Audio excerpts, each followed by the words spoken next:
Hello friends, welcome to banking बंदा। तो जैसा कि आपको पता है कि मेरा सिलेक्शन IBPS क्लर्क में इस साल हुआ है। मैं इंडियन बैंक में सेलेक्टेड हूँ। तो करीब 3 महीने के बाद 2 जुलाई को मेरी DV कंप्लीट हुई। तो मैं कुछ दिनों से वीडियो नहीं बना रहा था। मैंने सोच के रखा था कि एक बार जैसे ही DV एंड होगा मैं वीडियोज़ लेकर आऊँगा। तो आज इस वीडियो में मैं बात करने आया हूँ फुल DV प्रोसेस की, IBPS क्लर्क के full DV process. Okay, PO की भी बात करेंगे इसके साथ। कंप्लीट DV डिटेल्स होगा इस वीडियो पे। ओके, तो चलो शुरू करते हैं। तो DV मेरी 2 जुलाई को थी। अराउंड 3 डेज़ पहले मुझे एक इंटीमेशन मेल आया था। वो रजिस्टर्ड ईमेल जो आप यूज़ करते हो IBPS का फॉर्म भरने के समय, उस पर आपको एक इंटीमेशन मेल आएगा बैंक की तरफ से। सेम इंटीमेशन मेल का एक कॉपी बाय पोस्ट भी आपके घर डिलीवर होगा। कभी कभी क्या होता है कि वो डिलीवर होने में थोड़ा समय लग जाता है, इसलिए वो मेल भेज देते हैं सबसे पहले। वो आप मेल को प्रिंट आउट कराकर वहाँ ले जा सकते हो, कोई इशू नहीं है। पोस्ट का वेट करने का कोई दरकार नहीं है। तो मेल आया, मेल में मेरा एड्रेस लिखा हुआ था। उसके बाद एक डेट लिखा हुआ था, टेंटेटिव डेट कि किस तारीख को ज्वाइनिंग हो सकती है। मेरे में 18 जुलाई को ज्वाइनिंग का एक टेंटेटिव डेट मेंशन है। इसके साथ साथ जहाँ DV होनी है उसका फुल एड्रेस आपको वहाँ पे लिखा रहता है। हमारे जो बैंक था इंडियन बैंक में, वो जोन वाइज DV हुआ था। मतलब वेस्ट बंगाल में करीब 7 जगहों पर ना हमारा ये DV प्रोसेस हुआ था। ऐसे भी डिफरेंट स्टेट्स में एक ही स्टेट में डिफरेंट टाइप्स के डिफरेंट जगहों पर डिफरेंट जोन्स पर DV हुआ था। लेकिन ये सुविधा हर एक बैंक में नहीं है। किसी बैंक में जो उनका हेड ऑफिस होता है, मतलब जो जोनल ऑफिस होता है, लाइक जैसे कैनरा बैंक का वेस्ट बंगाल में कोलकाता में जोनल ऑफिस है, PNB का कोलकाता में जोनल ऑफिस है। तो उन्हीं सारे ऑफिस में ही DV होता है मोस्टली का। लेकिन इंडियन बैंक में ऐसे ढेर सारे जोनल ऑफिस उन्होंने क्रिएट करके रखे हैं एक स्टेट में भी, तो वहाँ पर DV प्रोसेस होता है। ओके, तो वहाँ पे मेरा आसनसोल जोन में DV पड़ा था। तो उस मेल में ना कुछ डॉक्यूमेंट मेंशन होते हैं जो कि आपको लेके जाने होते हैं। तो अब मैं एक एक करके डॉक्यूमेंट की बात करता हूँ। तो सबसे पहले तो जो वो इंटीमेशन मेल आता है वो सबसे इम्पॉर्टेंट है, जिसको प्रिंट आउट करके आपको वहाँ पे ले जाना है। 2 कॉपी हर एक डॉक्यूमेंट का प्रिंट करके ले जाए, इससे आपको सुविधा होता है। इसके बाद IBPS के फॉर्म भरने के समय आपको एक ई-रिसिप्ट मिलता है, और वो जो एप्लीकेशन फॉर्म होता है उसको अच्छे से रख लें। एक फ़ोल्डर बना के जब भी आप फॉर्म भरें तो उन फी रिसिप्ट, टैक्स इनवॉइस और एप्लीकेशन फॉर्म का PDF बनाकर एक फ़ोल्डर में सेव कर ले। ओके, जो आपको DV के टाइम पे काम आएगा।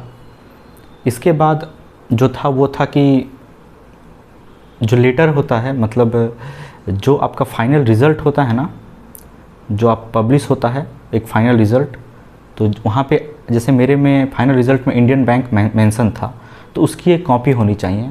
तो वो कॉपी जब आपका वो रिज़ल्ट आएगा ना, तो आप उस पेज को ही डाउनलोड कर ले, है ना। वहाँ पे डाउनलोड का ऑप्शन नहीं होता है प्रिंट का, तो आप क्या करें, उस पेज को ही डायरेक्ट डाउनलोड कर ले और उसके एक PDF बनाकर रख ले। इसके बाद नॉर्मल चीज़ें जैसे Aadhaar card, voter card, PAN card, ये तीनों चीज़ें मस्ट है। ये 3 चीज़ तो आपके पास लगभग होनी चाहिए। आधार और पैन तो मस्ट है, होनी ही चाहिए। बाकी आप आधार को ही यूज़ कर सकते हैं as a photo identity proof या फिर एड्रेस प्रूफ। ऐसे कोई वोटर का मस्ट नहीं है, लेकिन आधार और पैन कार्ड तो होना ही चाहिए। पैन कार्ड अगर नहीं है तो आप पैन कार्ड अप्लाई कर दें, उससे भी काम बन जाता है। उसके बाद क्लास 10, 12th का जो मार्कशीट और सर्टिफिकेट होता है उसको भी लेके जाना रहता है। इसके साथ साथ अगर आपने ग्रेजुएशन किया है तो उसके जितने भी सेमेस्टर होते हैं उसके हर एक सेमेस्टर का रिज़ल्ट का कॉपी भी सबमिट करना पड़ता है। इसके साथ एक मेडिकल फिटनेस फॉर्म होता है जो बैंक आपको प्रोवाइड करता है। उसे वहाँ पे आपको कुछ टेस्ट होते हैं जो आपको कराने होते हैं। खुद से कराकर आप किसी मेडिकल ऑफिसर रैंक के डॉक्टर से आप उसे साइन करवा सकते हैं, मतलब एक गवर्नमेंट हॉस्पिटल से साइन करवा सकते हैं। ज़्यादातर बैंकों में यही होता है, लेकिन हमारे बैंक में चूँकि उन्होंने 3 ही दिन हमें दिया था, तो उन्होंने हमारे बैंक में एक ऑप्शन था कि आप प्राइवेट डॉक्टर से भी करवा सकते हो, है ना। लेकिन कुछ किसी किसी बैंक में क्या होता है कि मोस्टली मैं बोलूँगा कि मोस्टली में वो कहते हैं कि गवर्नमेंट ऑफिसर वाले जो रैंक के जो डॉक्टर होते हैं उनसे साइन करवाने को, या फिर वो कह देते हैं कि बैंक का जो स्पेशल डॉक्टर होते हैं उनसे साइन करवाने को। तो अगर बैंक का स्पेशल डॉक्टर मेंशन हो तो वहाँ पे वो आपको नंबर मेंशन कर देते हैं, जहाँ पे आपको कांटेक्ट करके डायरेक्ट उनसे आप बात कर सकते हैं। वो आपको बता देंगे कि कहाँ कहाँ मेडिकल टेस्ट करवाने हैं, फिर आकर वो आपको साइन कर देंगे, तो आपका फिटनेस सर्टिफिकेट रेडी हो जाएगा। इसके साथ साथ जो कास्ट का सर्टिफिकेट होता है, ओबीसी SC ST, वो तो आपको लेके जाना है। आप जिस कास्ट में बिलोंग करते हैं वो आपको लेके जाना है। और हाँ, इसके साथ साथ कुछ फॉर्म्स वेबसाइट मतलब बैंक के जो वेबसाइट होते हैं ना, उस पर कुछ फॉर्म्स दिए रहते हैं। जैसे हमारे केस में एक बायोडाटा फॉर्म था, एक अटेस्टेशन फॉर्म था, ये सारे को भरना था और वहाँ लेके जाना था। इसके साथ साथ एक सर्विस ज्वाइनिंग रिपोर्ट, एक सर्विस ज्वाइनिंग सीट और एक सिक्रेसी से रिलेटेड कोई फॉर्म था जो क्लर्क के लिए ही था। और पीओ के लिए एक स्पेशल आता है, वो है बॉन्ड। पीओ में बॉन्ड होता है, क्लर्क में बॉन्ड नहीं होता है।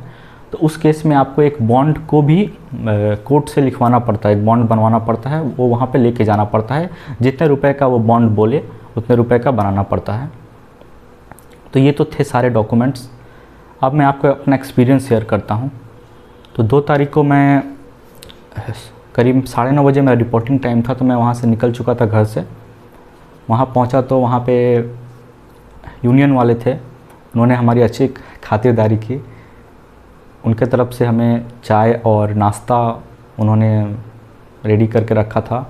कचौड़ी, सब्जी और जलेबी, ये हमें नाश्ता यूनियन की तरफ से दिया गया था जब हम वहाँ पहुँचे थे। तो उसके बाद 9:30 बजे टाइमिंग रखा था, पर बैंक के ऑफिशियल्स सारे के सारे 10:30 बजे आए। तो करीब 10:30 के आसपास हम लोग अंदर गए। एक हॉल था, कॉन्फ्रेंस रूम था, जहाँ पे जाकर हम लोग बैठे। टोटल 30 लोग जितना मुझे याद है फर्स्ट डे ऑफ डीवी में इनवाइटेड थे, लेकिन ओनली 20 लोग ही प्रेजेंट थे। तो मैंने वहाँ जाकर कुछ दोस्त भी बनाए, कुछ लोगों से बातचीत हुआ, अलग अलग जगहों से आए हुए थे, अच्छा लगा। तो सबसे पहले हमारा बायोमेट्रिक हुआ। जो बायोमेट्रिक हमने मेंस के एग्ज़ाम में दिया था ना, आइरिस स्कैन, तो वो स्कैन को मैच किया गया, देखा गया कि क्या वो मैच हो रहा है कि नहीं। मेरे केस में 94% मैच हुआ था। TCS के सॉफ्टवेयर में कुछ गड़बड़ी चल रहा था या कि सर्वर में कुछ गड़बड़ी चल रहा था, जिसके कारण सही से मैच नहीं हो रहा था। बहुतों का तो प्रॉब्लम भी हुआ मैच होने पर। तो उसके बाद उन्होंने हम एक रूम में बैठा में हम लोग वेट कर रहे थे एक जन का। तो 2 लोग मिलकर डीवी ले रहे थे। तो डीवी प्रोसेस स्टार्ट हुआ, एक करके जा रहे थे लोग, एक एक करके आ रहे थे, ऐसे करके। लंच के ठीक पहले मेरा डीवी हुआ, मुझे बुलाया गया, मैं गया। सर ने मुझे सारे फॉर्म एक एक करके देख रहे थे, जो बायोडाटा फॉर्म, अटेस्टेशन फॉर्म, ये सब जो था वो सब उन्होंने अच्छे से देखा। जहाँ जहाँ मतलब उनको डाउट हो रहा था वो मुझसे पूछ रहे थे।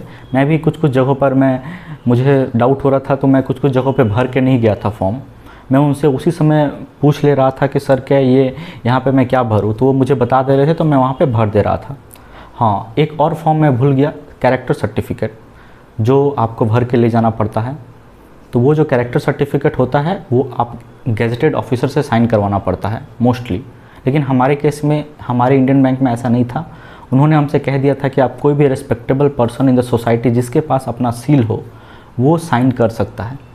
तो मैं दो स्कूल से लेके गया था, हेडमास्टर से लिखवा कर लेके गया था कैरेक्टर सर्टिफिकेट। वो भी आपको फॉर्मेट बैंक के वेबसाइट पे अवेलेबल हो जाता है, सब कुछ अवेलेबल हो जाता है वहाँ पे। वो आपको जस्ट साइन करवाना है, लेके जाना है। उसके बाद हाँ, तो मेरे डीवी में मैं बता रहा था कि बायोडाटा फॉर्म में जो भी मुझे इशू हो रही थी मैं उनसे पूछ रहा था। वो बहुत ही हेल्पफुल पर्सन थे, हेल्प कर रहे थे। मेरा भी आराम से डीवी हो रहा था, कोई तरह का दिक्कत नहीं था।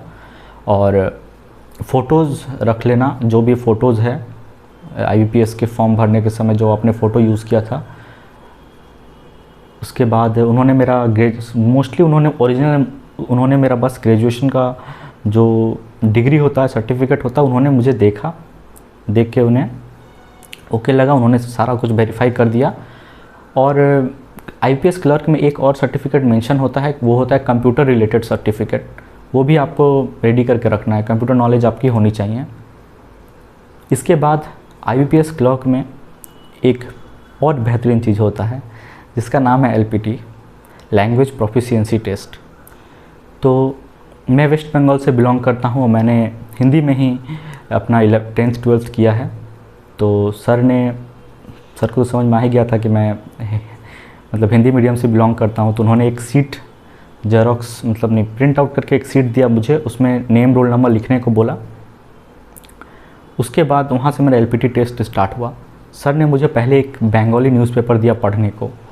तो मैं रानीगंज से बिलोंग करता हूँ, तो उन्होंने बोला कि देखो ये तुम्हारे ही शहर की न्यूज़ है, तुम इसको पढ़ो। तो मैंने उसको पढ़ा, 2-3 लाइन पढ़ने पे सर ने स्टॉप कर दिया।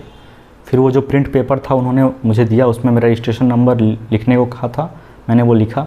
फिर उन्होंने कहा कि मैं जैसे जैसे बोलता हूँ वैसे वैसे लिखते जाओ। तो उन्होंने पहले मुझे बोला कि तुम लिखो अमर नाम चंदन,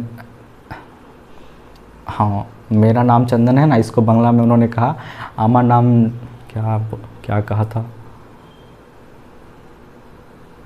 हाँ जो भी है। उसके बाद उन्होंने मुझसे कहा कि आमी रानीगंजेर स्थायी निवासी, तो ये लिखने को कहा। तो मैं तो रानीगंज प्रैक्टिस करके गया था, ये स्थायी निवासी में मुझे थोड़ा सा दिक्कत हुआ। फिर उन्होंने मुझसे कहा कि लिखने को कि अपने कॉलेज का नाम लिखो कि আমার कॉलेजर नाम नेताजी सुभाष इंजीनियरिंग कॉलेज। अब इतना बड़ा कॉलेज का नाम नेताजी सुभाष इंजीनियरिंग कॉलेज। लेकिन मैं घर में जब बैठा था एक दिन पहले डीवी का, मैं एलपीटी का तैयारी कर रहा था, तो उस समय मैं सोच रहा था कि वो मुझसे क्या क्या क्वेश्चन पूछ सकते हैं। मैं आइडिया एक ले रहा था, तो मुझे लगा कि मुझसे मेरे से रिलेटेड जितनी भी चीज़ें हैं ना वो मुझे कर लेनी चाहिए। तो मैंने अपने कॉलेज का नाम, अपना एड्रेस, वेस्ट बंगाल का नाम, लोकेलिटी का नाम, मम्मी पापा का नाम, भाई का नाम, सारा का ये सब जितने भी चीज़ें हैं ना, ये सब चीज़ें मैं लिख कर प्रैक्टिस करके गया था। तो मैंने वहाँ पे लिख दिया, जो जैसा भी वर्ड था मैंने लिख दिया। उसके बाद उन्होंने मुझसे कहा कि ऐसे लिखो कि तुम हमार मोबाइल नंबर, और उसके बाद जो मोबाइल नंबर है वो बंगाली में लिखो, ऐसे करके लिखना था। तो मैंने लिखा। उसके बाद उन्होंने मुझसे और शायद कुछ नहीं लिखवाया मुझसे, यही 4-5 लाइन बंगाली में लिखवाया। और बंगाली में मुझे बोलना थोड़ा बहुत आता ही है, तो ज़्यादा दिक्कत नहीं हुआ। उन्होंने साइन कर दिया, बोला ओके है सब। फिर मैं आ गया। मतलब एलपीटी में मुझे नहीं लगा कि किसी को इशू हो रहा था, क्योंकि हमारे पास जो कुछ दोस्त मेरे बैठे हुए थे उनको भी तो बहुतों को ऐसा था कि जो बंगाली हल्का सा भी नहीं आता था, तो हम लोग वहीं बैठकर उन्हें बंगाली प्रैक्टिस करवा रहे थे, तो सबका ही क्लियर हो गया। तो ऐसा कोई इशू नहीं था कि किसी का भी अटका बंगाली में। तो ऐसा डरने का कोई बात नहीं है। आईपीएस क्लर्क के जो एलपीटी टेस्ट होता है उसमें डरने की कोई बात नहीं, आराम से क्लियर किया जा सकता है। सबसे फनी पार्ट वही था, एलपीटी क्लियर करना। और बस ऐसा ही डीवी का प्रोसेस रहा। चलो मिलते हैं नेक्स्ट वीडियो में। अगर डीवी से लेकर रिलेटेड कोई भी कन्फ्यूज़न हो सकता है आप ये वीडियो 2023 में देख रहे हो, तो अगर आपको किसी में अगर आपका डीवी जस्ट होने वाला हो और आपको कोई कन्फ्यूज़न हो तो आप कमेंट करना, मैं 2023 में रिप्लाई ज़रूर दूंगा। ओके, चलो मिलते हैं।